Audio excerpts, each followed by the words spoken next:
Estados Unidos da por finalizada la tregua con Irán después de que Washington y Teherán intercambiaran ataques en un nuevo golpe a su frágil tregua. Ha terminado, no quiero seguir negociando con ellos, declaró Donald Trump durante la cumbre de la OTAN en Ankara, un encuentro marcado por las guerras en Oriente Medio y Ucrania. Washington sigue presionando a sus aliados para que aumenten el gasto en defensa, mientras Kiev reclama con urgencia más ayuda militar. Mucho para analizar hoy en DW Actualidad en Análisis. Mi nombre es Nicole Geisser-Desch, los saludo desde nuestros estudios en Berlín y hoy tengo el gusto de darle la bienvenida a 3 entrevistados, a mi querido colega Isaac Risco, nuestro enviado especial en Ankara, Marina Mirón, experta militar del King's College desde Múnich, y desde Doha, en Qatar, Luciano Zácara, analista político experto en Oriente Medio. A los 3, muchas gracias por acompañarnos en Deutsche Welle. Isaac, me gustaría comenzar contigo, que estás ahí cubriendo la cumbre de la OTAN. Trump ha vuelto a marcar la agenda. Acércanos, por favor, a sus declaraciones que ponen fin a la tregua con Irán. Hola Nicole, hola, muchos saludos para todos. Sí, en efecto, esas declaraciones de Trump han sido la principal novedad en el segundo día de la cumbre, el día principal, no en una rueda de prensa conjunta con el secretario general de la OTAN, Mark Rutte. Trump, le preguntaron por Irán, Trump dijo que no creía que daba por finalizada esa tregua, con esas palabras que citabas.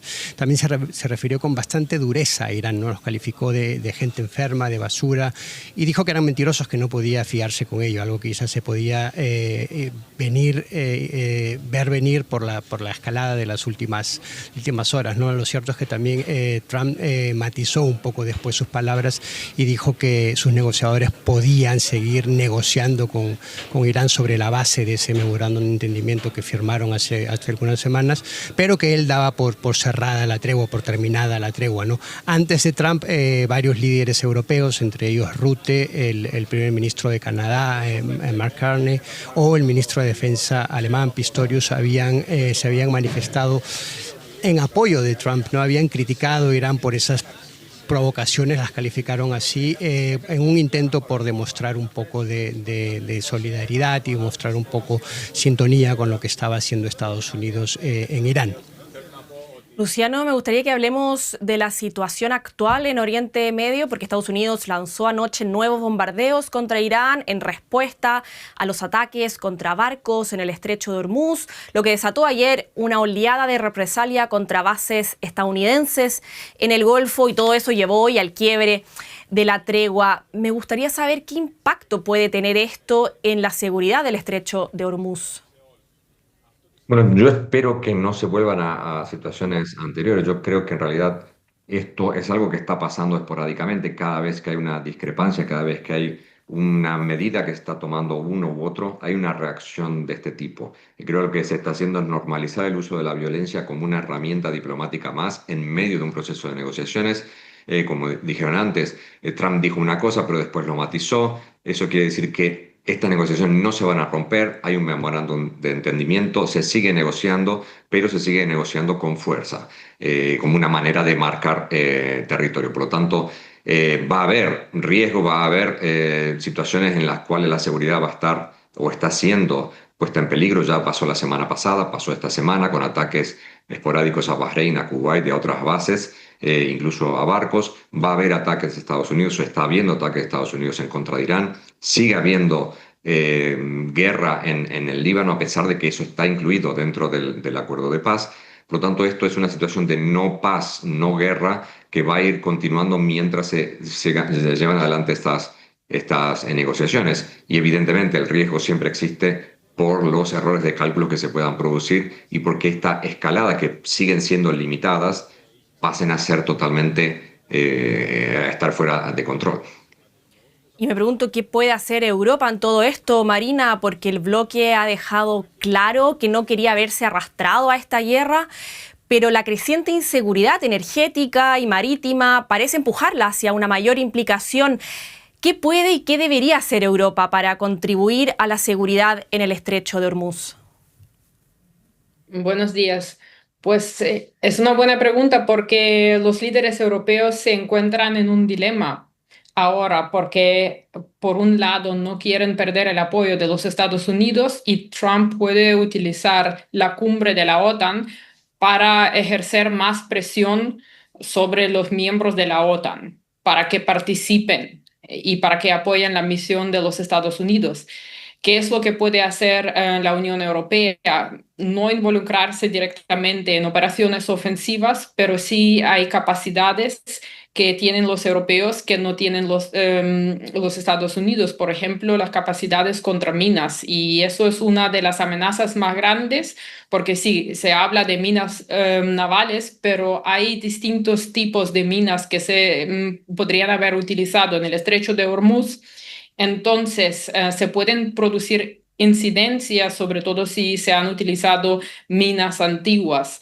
Y los Estados Unidos no tienen la capacidad de neutralizar estas minas. Sí se pueden localizar en muchos casos, pero también es una operación bastante compleja y es un punto muy interesante donde los europeos podrían mandar sus barcos y apoyar a los Estados Unidos y sobre todo apoyar a la seguridad del tráfico marítimo en esta zona. Esto sería un punto importante y realmente una capacidad que no tienen los Estados Unidos. La otra cuestión, si los europeos están dispuestos a apoyar a los Estados Unidos en términos logísticos, por ejemplo, permitiendo a los Estados Unidos que se utilizan sus bases. Sabemos que Italia sí ha permitido a los Estados Unidos que utilice sus bases, porque esto podría crear problemas tanto diplomáticos como políticas y podría, digamos, empujar a los europeos que se involucran en este conflicto.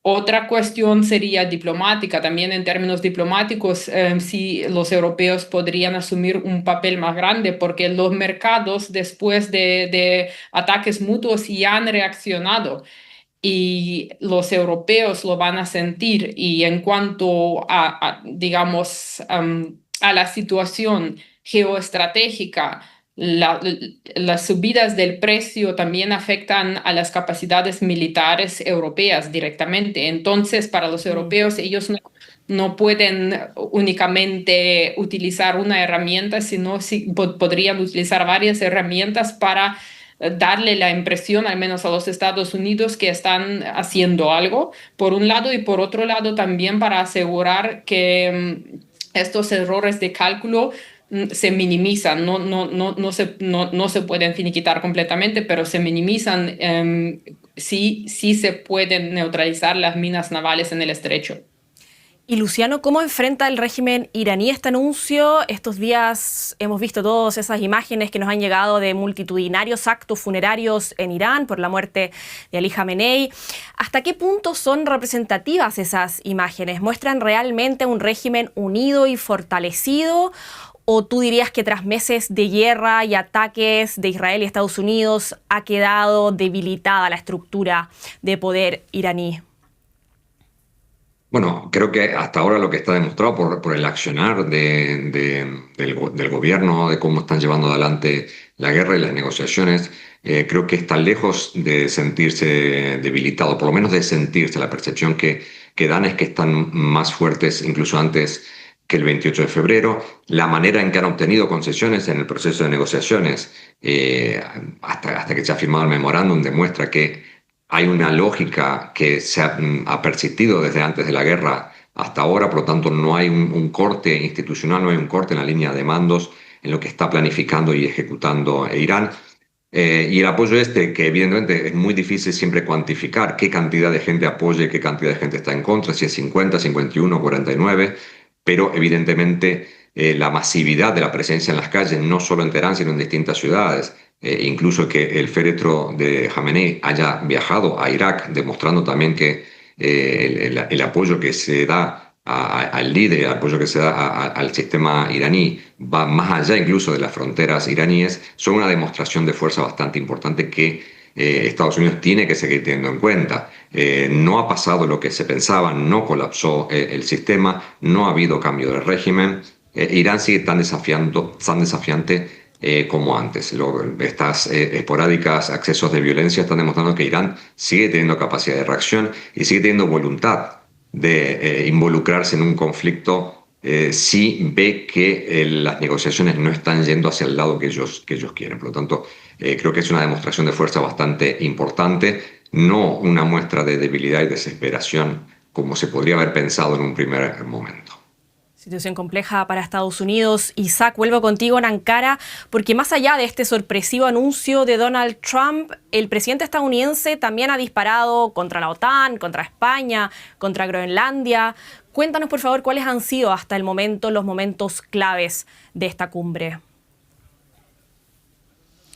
Sí, podríamos decir que se están cumpliendo un poco los temores que tenían muchos observadores, quizá también muchos líderes europeos, de que esta cumbre no resulte o no dé esa muestra de unidad y de armonía que querían emitir, justamente por la posibilidad de que Trump rompiese filas y atacase a socios, a la propia alianza. No es lo que ha hecho hoy en esa comparecencia. Ya lo hizo ayer cuando llegó, apenas llegó, habló de Groenlandia, criticó también a los países europeos por no apoyar la guerra que Estados Unidos e Israel iniciaron contra Irán, ¿no?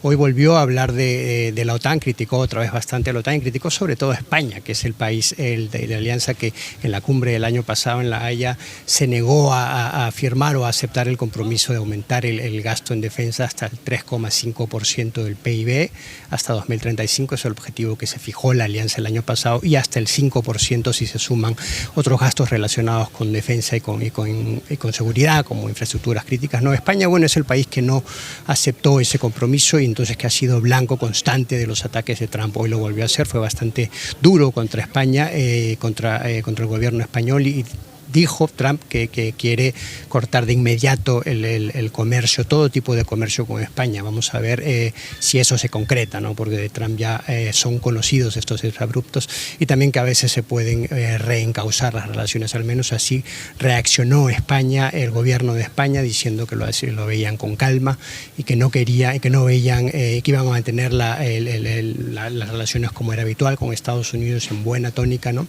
Otro tema espinoso que trató Trump fue el asunto de Groenlandia.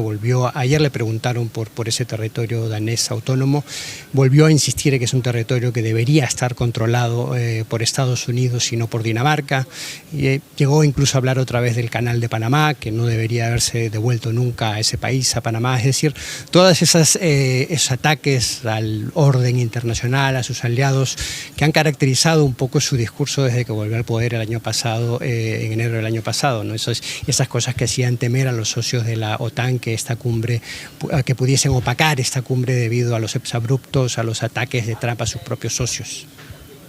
Claro, un tono confrontativo y el gasto en defensa, uno de los puntos centrales de esta cumbre. Europa está sometida a una enorme presión para asumir una mayor responsabilidad en su propia defensa marina, mientras Zelensky ha llegado a Ankara para pedir más misiles y sistemas Patriot.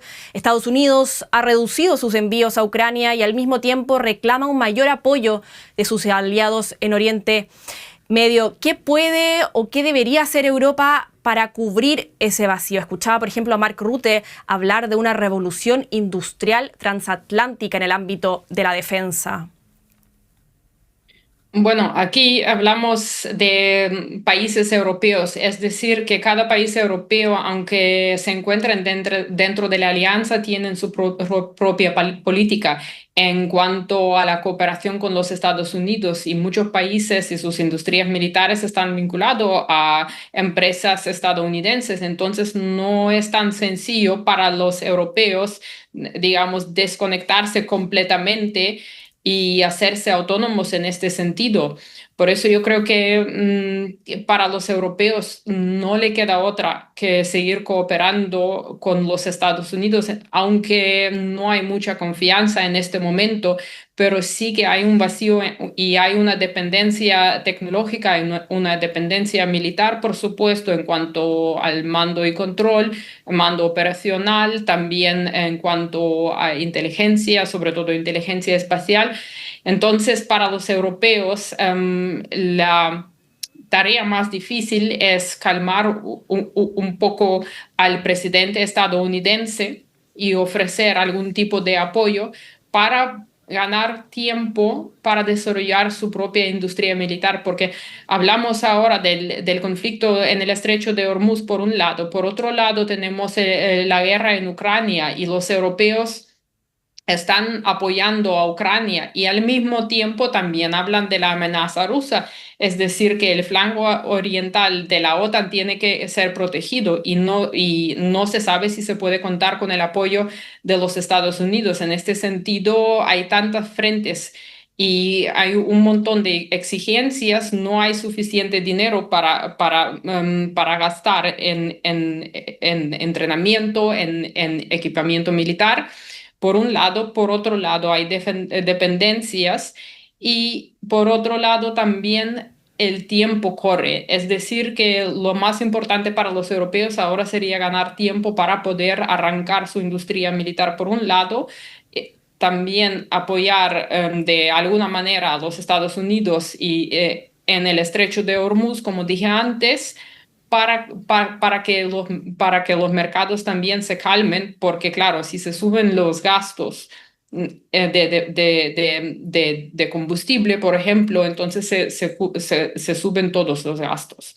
Y por eso el dinero que se ha alocado para defensa no va a poder cubrir todas las necesidades y entonces tenemos aquí una situación complicada. No hay una respuesta que esta es la estrategia que deberían seguir los europeos, pero lo más importante es que los europeos se ponen de acuerdo entre ellos qué es lo que quieren, porque un país como Francia dice ellos no quieren tener nada que ver con los Estados Unidos. Sabemos del proyecto fallado entre Alemania y Francia para fabricar el gas de sexta generación. Y otros países como España que no ven ningún tipo de amenaza no quieren participar. Otros países como los bálticos que se encuentran directamente en la frontera de Rusia, que necesitan más apoyo, que necesitan más protección y sobre todo protección por parte de los Estados Unidos. Entonces los europeos tienen que llegar, digamos, a una estrategia común. Isaac, ¿tú dirías que se nota esa presión en Ankara por parte de los líderes europeos para alcanzar una estrategia común? Acércanos al ambiente que se respira en este encuentro. ¿Percibes mucha tensión? ¿Qué nos puedes contar?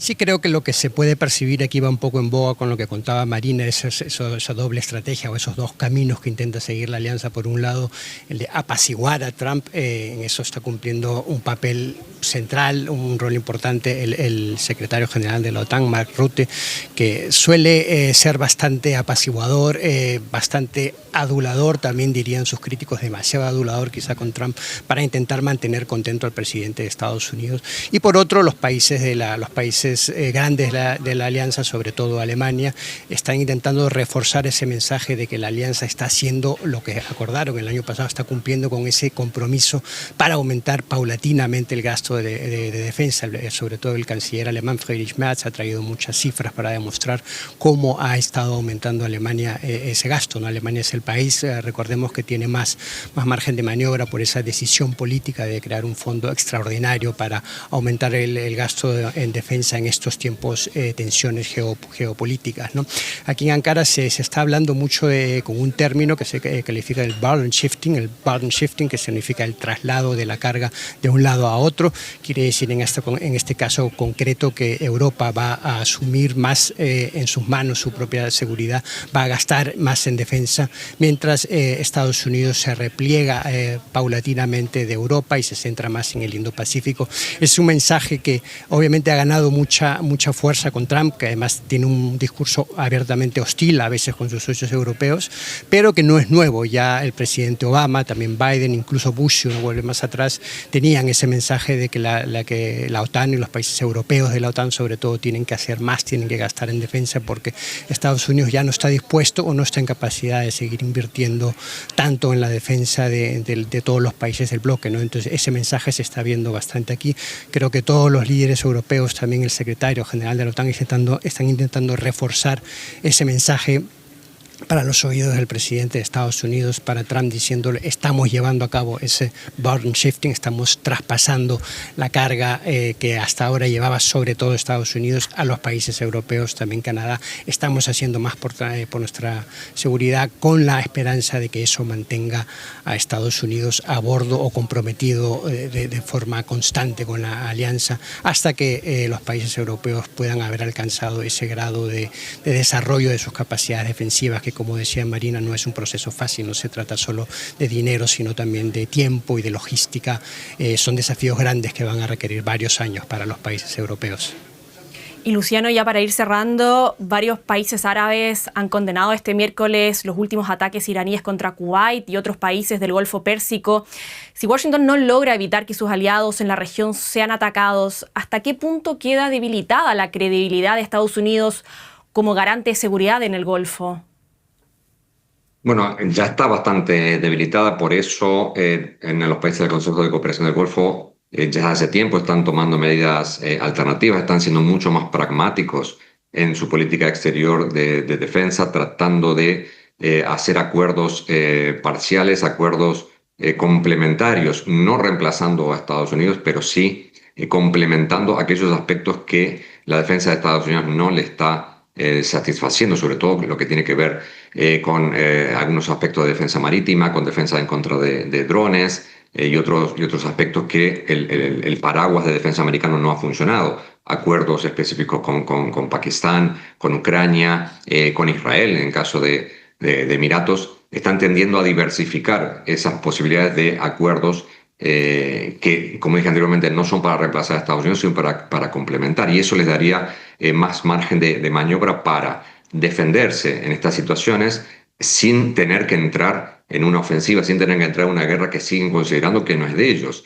y que es el resultado de otro tipo de dinámicas que tienen que ver con Estados Unidos, con Israel y con controversias que tienen particularmente con Irán, a las cuales están siendo arrastrados sin quererlo y sin necesitarlo. Por lo tanto, esto no debilita más de lo que está debilitada hasta ahora la credibilidad estadounidense. Simplemente lo que está haciendo es extender un poco este margen de maniobra, sabiendo, como dije anteriormente, que este tipo de acciones esporádicas se van a seguir repitiendo hasta que no haya una solución definitiva de la confrontación entre Estados Unidos e Irán e Israel. No va a haber una paz definitiva, y esto va a generar situaciones esporádicas como las que vimos hasta ahora. Hasta que se empezó la guerra el 28 de febrero, había una especie de punto de no retorno al que nadie quería llegar. Nadie quería llegar a una situación de violencia directa porque se tenía mucho miedo de qué podía pasar después. Ahora se ve que se puede seguir